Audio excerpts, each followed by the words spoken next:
কেবলমাত্র ভোট আসলেই মেলে প্রতিশ্রুতি, বাস্তবে কোনোদিন কার্যকর হয় না, এমনই অভিযোগ দক্ষিণ 24 পরগনা জেলার পাথর প্রতিমা ব্লকের পূর্ব দ্বারকাপুর গ্রামের আদিবাসী সম্প্রদায়ের মানুষদের। স্বাধীনতার পরে এমন একটি গ্রাম যেখানে 50টি আদিবাসী পরিবারের জীবনযাত্রা যেমন ছিল তেমনই রয়েছে। কিভাবে চলছে তাদের জীবন, কিভাবে দিন কাটাচ্ছেন সেখানকার আদিবাসী সম্প্রদায়ের মানুষেরা, তা জানতে এলাকায় পৌঁছেছিলাম আমরা। দেখে নেব গ্রামের বর্তমান পরিস্থিতি।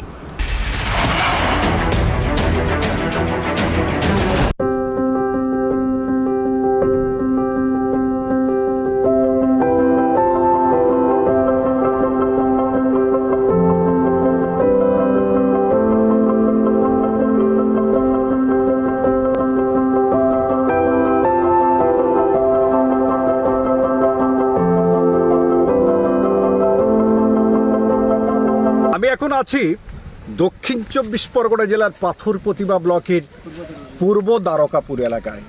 এখানকার আদিবাসী সমাজ কেমন আছে, ভোটের মুখে তারা কি প্রতিশ্রুতি পেয়েছে, বিগত দিনের যাদের প্রতিশ্রুতি ছিল সেই প্রতিশ্রুতিগুলো তারা কি পূরণ করতে পেরেছে, বা যারা কথা দিয়েছিল তারা কি তাদের কথা রেখেছে, সে বিষয়ে জানবো।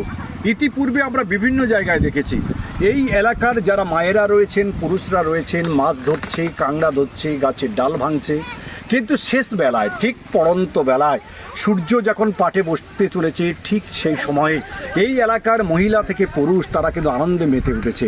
তাদের সঙ্গে কথা বলে যেটুকু জানা গিয়েছে এই আনন্দটা কিসের, এটা খিদে ভোলার আনন্দ, কষ্ট ভোলার আনন্দ। তাই তারা হারিয়া খেয়ে তাদের যে পরম্পরা রয়েছে তা পূরণ করার জন্য এবং নৃত্যের মধ্যে মেতে থাকে, ছেলে মেয়েদের মুখে হাসি ফোটায়। আমরা এইভাবে এখানে যারা নাচ গানের মধ্যে মত্ত রয়েছেন তাদের সঙ্গে কথা বলবো। আমরা জানতে চাইবো কেন তারা এই কষ্ট করার পরেও এই বিকালে তারা কেন এই নাচ গানে মেতেছে। আপনার নাম? কেন এই নৃত্যের মধ্যে আপনারা রয়েছেন? আমরা তো আদিবাসী সম্প্রদায়ের মানুষ, আমরা তো আমাদের হচ্ছে কি মানে মাছ কাঁংড়া সমস্ত মাছ কাঁংড়া উপার্জন করে আমরা হচ্ছে কি আমাদের জীবিকা অর্জন করি। তারপরে আমরা যেটুকু সময় পাই মানে এই নাচ গান করে আমাদের মানে কষ্ট যেটা হয় সেই কষ্টের মধ্যে দিয়ে আমরা এটা মানে যাতে ভুলতে পারি, এই কষ্টটা আমরা এখানটা নাচ গান করে আমরা করতে পারি। তারপরে আমাদের স্বামীরা তো ওই একই অবস্থা, মানে মাছ কাঁংড়া ধরতে যায়, নদীতে জাল দিতে যায়, এই সারাদিন কষ্ট করে সন্ধ্যেবেলা আমরা এই নাচ গানের মধ্যে দিয়ে আমরা এই সময়টা কাটাই। আমরা শুনে নিলাম, তিনি তার দুঃখের কাহিনীটা আমাদেরকে বললেন। এত কষ্ট, এত জ্বালা, এত প্রতিশ্রুতি, কোনো কিছু রক্ষা না করলেও তারা কিন্তু তাদের মধ্যেই রয়েছে। পারবো এখানকার যে 50টা পরিবার রয়েছে তারা কেমন রয়েছে। বর্তমানে 8ই জুলাই ভোট, আর মাত্র কয়েকদিন পরে ভোট, আর ঠিক ভোটের মুখে তারা কেমন রয়েছে এটাই তাদের কাছে জানবো। আপনার নাম? কেমন আছেন আপনারা? খুব একটা ভালো নয়, আমাদের এখানে পরিবেশ খুব খারাপ। কারণ আমরা চলাফেরায় এই বাউন্ডারি খেটে খুঁটে গরিব জীবনে আমরা সংসার করছি, কিন্তু আমরা সেখানে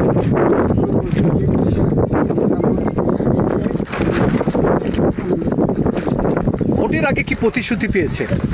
কিচ্ছু প্রতিশ্রুতি কী পাবো, যতক্ষণ যেটা আমরা খাটি যাই খাই সেটাই আমাদের, এইটাই আনন্দ। এবং সরকার তিনি যা দিচ্ছেন যাই আমি কিছু পাচ্ছি। আমরা খুব দূরে দেখি মানুষ আদিবাসী, কিন্তু আমরা কষ্টে নির্বাচন জীবন করছি আমরা আদিবাসী। এই আপনাদের যে সমাজ, এই যে নির্বাচন আছে, এই নির্বাচনের সময় কোনো দল আপনাদের কাছে এসেছে তো? তারা কি করছে?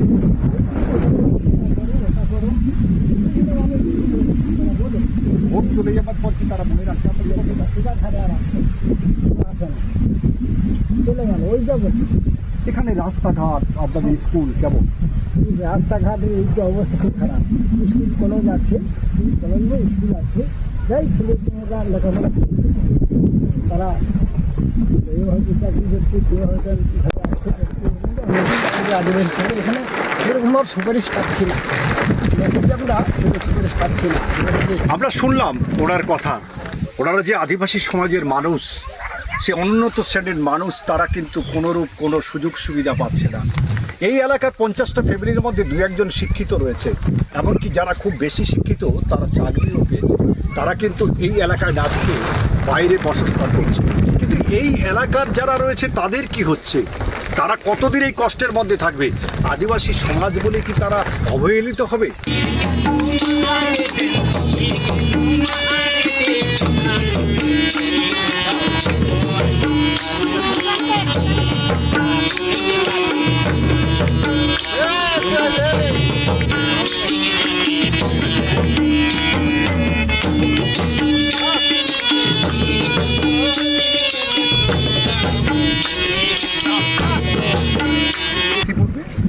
ইতিপূর্বে আমরা অনেকের সঙ্গে কথা বলে যা জানতে পেরেছি, বারবার বঞ্চনার শিকার এই এলাকার মানুষ, এই আদিবাসী সম্প্রদায়ের মানুষজন। সব থেকে চোখে পড়েছে এখানে কাংড়া ধরার জন্য নদীর চরে এসেছেন প্রায় 50 ঊর্ধ্ব এক বৃদ্ধা, যার কাঁধে ঝুলছে একটি ছোট্ট বাচ্চা। আমি তার কাছে কথা বলে জানবো কেন এই কষ্ট করতে, কেন তিনি এসেছেন।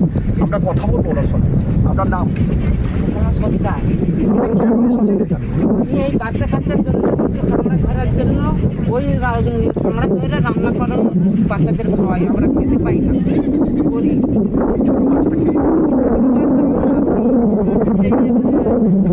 ছেলের সব নেই, ওই বাচ্চাটা নিয়ে আমি এইখানে মানে বাচ্চার রান্না বান্না করে খাওয়াই।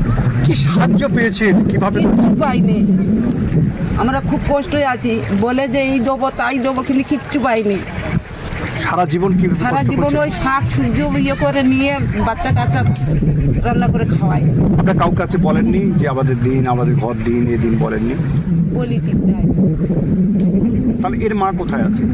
এর মা সেদিন কলকাতা সব খেটে নাতিটা আপনার কাছে। হ্যাঁ। শুনলে এক বৃদ্ধার করুণ কাহিনী। ছেলে নেই, মা আছে। মা থাকলে কি হবে? মা কলকাতাতে পরিযায়ী শ্রমিকের কাজ করে, আর বৃদ্ধা দিদা তাকে কাঁধে করে সারা দিন তার রুজি রোজগারের জন্য এই মৃদঙ্গ ভাঙা নদীর চরে কাদা ঘেটে চলেছে দুটো কাংড়ার আশায়। আচ্ছা, আপনি কি আজকের কোনো কাংড়া পেয়েছেন? পেয়েছি, বেশি পাইনি, গোটা চারে। ওইটা বিক্রি করে আমরা সংসার চলে। কাংড়ার দাম কেমন? এইভাবে কিভাবে চলবে? ওই যা 10 টাকা হলেও আমরা বিক্রি করে ওই চাল ডাল কিনে খাই। শুনলাম তাদের কাহিনী। কিন্তু বর্তমানে 8ই জুলাই ভোট রয়েছে। এই ভোটের মুখে কি কোনো প্রতিশ্রুতি, কোনো দল আপনাদের কাছে ভোটের জন্য এসেছে? আসেনি। আসে কি প্রতি বছর? প্রতি বছর আসে। এসে কি বলে? বলে আমাদের এই দেবো তাই দেবো, আমাদের ভোট দাও। ভোট দেওয়ার পর আপনি কি সেগুলো পান? না, কিচ্ছু পাই না। মানে ভোট আসে, ভোট যায়, প্রতিশ্রুতি হয়ে যায়। যে প্রবাদ বাক্যটা এখানেই মিলে যাচ্ছে এই দ্বারকাপুর এলাকায়।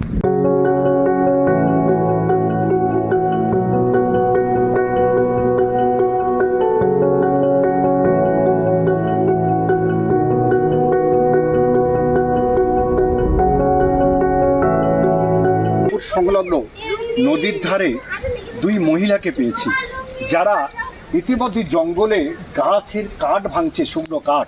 তাদের ইচ্ছা, তারা যে গ্যাস পেলে তাদের কিন্তু খুব ভালো হতো। তাদের সঙ্গে কথা বলে জানবো কেন তারা এই কষ্ট করে গাছের ডাল ভাঙছে, কি তাদের অভিযোগ। আপনারা কেন এই গাছের ডাল ভাঙছেন? গাছের ডাল ভাঙছি এই যে আমাদের গ্যাসটা না আনার জন্য, আমাদের রান্না করতে খেতে হবে, তার জন্য এই গাছের ডাল ভাঙা। আমরা গ্যাস পাঠিয়ে উজ্জ্বলা গ্যাস যারা গ্যাস পেয়েছি যদিও গ্যাস ভরার পয়সা নেই, যার জন্য আমাদের কাঠ দিয়ে রান্না করতে হচ্ছে। আমরা শুনলাম প্রধানমন্ত্রী উজ্জ্বলা গ্যাস দিয়েছেন, গ্যাস নিয়েছেন, কিন্তু গ্যাসের বর্তমান যা দ্রব্যমূল্য, সেই গ্যাস কিনবে কোত্থেকে, সেই পয়সাটুকু তাদের কাছে নেই। আরও এক দিদি রয়েছেন, ওনার সঙ্গেও কথা বলে জানবো কেন উনি কাঠ ভাঙছেন। আপনার ডাক? আপনি কেন কাঠ ভাঙতে এসছেন? জঙ্গলে কাঠ না ভাঙলে আর আমাদের তো জ্বালান টালান নেই কিছু, আর গ্যাস দিয়েছে, এবার গ্যাস ভরাবার মতন পয়সা নেই, তা আমরা কী করবো? আমাদের বাচ্চা কাছে কি না খেয়ে থাকবে? ওই জন্য আমরা জঙ্গলে কাঠ ভাঙতে এসেছি। আমরা শুনলাম এই ভদ্র মহিলার কাছ থেকে সেই একই কথা, একই অভিযোগ। গ্যাস রয়েছে, ভরার টাকা নেই। তাহলে আগামী দিনে এরা যদি গ্যাসটাও পেত, অল্প মূল্যে গ্যাস কিনতে পেত, তাহলে কিন্তু এরা রান্না করে খেতে পারত।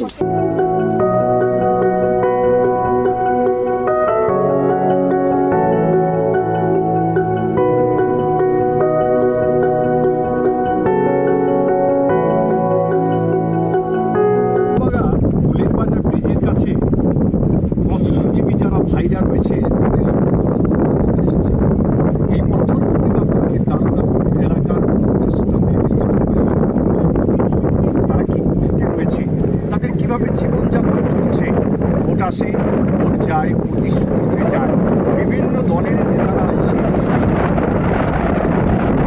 আর আগামী 8ই জুলাই পঞ্চায়েতের নির্বাচন, আর সেই নির্বাচনের আগে আমরা সে কথা জানবো। এক মৎস্যজীবী আদিবাসী সম্প্রদায় রয়েছেন এখানে, তার কাছে আমরা জানবো আদিবাসী মৎস্যজীবীকে, ওনার সঙ্গে কথা বলবো। দাদা, আপনার নাম? আমার নাম রামমোহন সর্দার। আমরা পাথরপুকুর ব্লকে আমরা বাসিন্দা, আদিবাসী, পূর্ব দারোগাপুর পূজা। আর আমরা আমরা যে কাজের জীবিকা, আমাদের জীবিকা, এই জীবিকা নিয়ে আমাদের প্রত্যেক 50টা ঘর আছে। এই 50টা ঘরের মধ্যে আমরা এই মৃদঙ্গভঙ্গা নদীতে আমরা মাছ ধরতে এসেছি। এই মৃদঙ্গভঙ্গা নদীতে আমরা সংসার ছেলেমেয়েদের খাওয়া দাওয়া সংসার চলে। আর এই মতো অবস্থায় আমরা দেখছি যে আলে থেকে তাই কেনালে, কিন্তু অন্য জায়গা থেকে যেটা কাকব বাজলে বিভিন্ন রাজনীতি বা আদিবাসীকে কাকো লেল জেলা। সেই জন্য আপনাদের বলি, আমাদের যেন সাহায্য সুবিধা একটু পাই। আমাদের তো আদিবাসী, আমরা কিছু করতে পারছি না। আমাদের এমন অবস্থা পড়েছে, রেশনের চাল ধরতে গেলে আমাদের সেই পাথরপুকুর ব্লকে আমাকে যেতে হবে। এই অবস্থায় আমরা পড়েছি। আপনারা দেখে থাকেন, আসুন দেখুন আমাদের কি অবস্থা, কি পরিস্থিতি হয়ে পড়ে আছে। এইটাই আমাদের কাছে আপনাদের রাখছি। আপনার নাম? আমার নাম রামমোহন সর্দার। শুনলেন এক আদিবাসী ভাইয়ের কথা, তাদের সঙ্গে কি বঞ্চনা, কিভাবে বঞ্চনা করা হচ্ছে, বঞ্চিত হচ্ছে তারা দিনের পর দিন। এই আদিবাসী ভাইয়ের মুখ দিয়ে আরও একটু শুনে নেব। ভোট আসে, ভোট যায়, এলাকার মানুষ, বিভিন্ন সম্প্রদায় বা বিভিন্ন নেতারা এদেরকে কি কথা দেয়। আমি আপনাকে জানতে চাইবো, আগামী 8ই জুলাই ভোট, আর এই ভোটের জন্য আপনাদের কাছে কি প্রতিশ্রুতি পাচ্ছেন বা বিগত দিনে কি প্রতিশ্রুতি দেওয়া হয়েছে? আমাদের প্রতিশ্রুতি বলছে আমরা সব দেবো, তোমরা আমাদের ভোটটা দাও, আমরা চাল ব্যবস্থা করে দেবো, ঘর বাড়ি ব্যবস্থা করে দেবো, আমাদের পুকুরে মাছ দেওয়ার ব্যবস্থা করে, এইসব আশা নিয়ে আমাদের কথা বলে চলে যাচ্ছে। কিন্তু পাচ্ছেন কি? কিন্তু কোনো কিছুই পাচ্ছি না। রেশন কার্ড থেকেও আমরা কিছু পাচ্ছি না। এই মতো অবস্থায় আছি আমরা। কেন এই বঞ্চনা, সেই প্রশ্নের উত্তর খুঁজতে আমরা কিন্তু এই দ্বারকাপুরের বিভিন্ন এলাকায় যাব, বিভিন্ন আদিবাসী সম্প্রদায়ের মানুষের সঙ্গে কথা বলবো।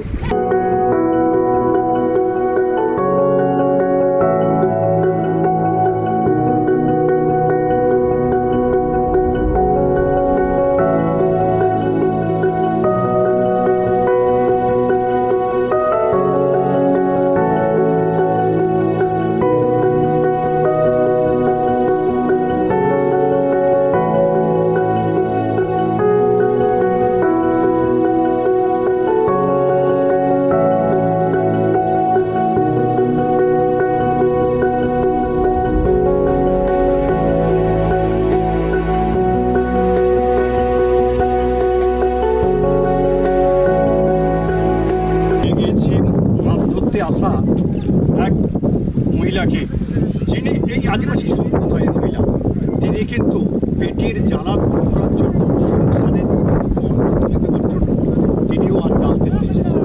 তবে জাল ফেলতে কেন এসেছেন?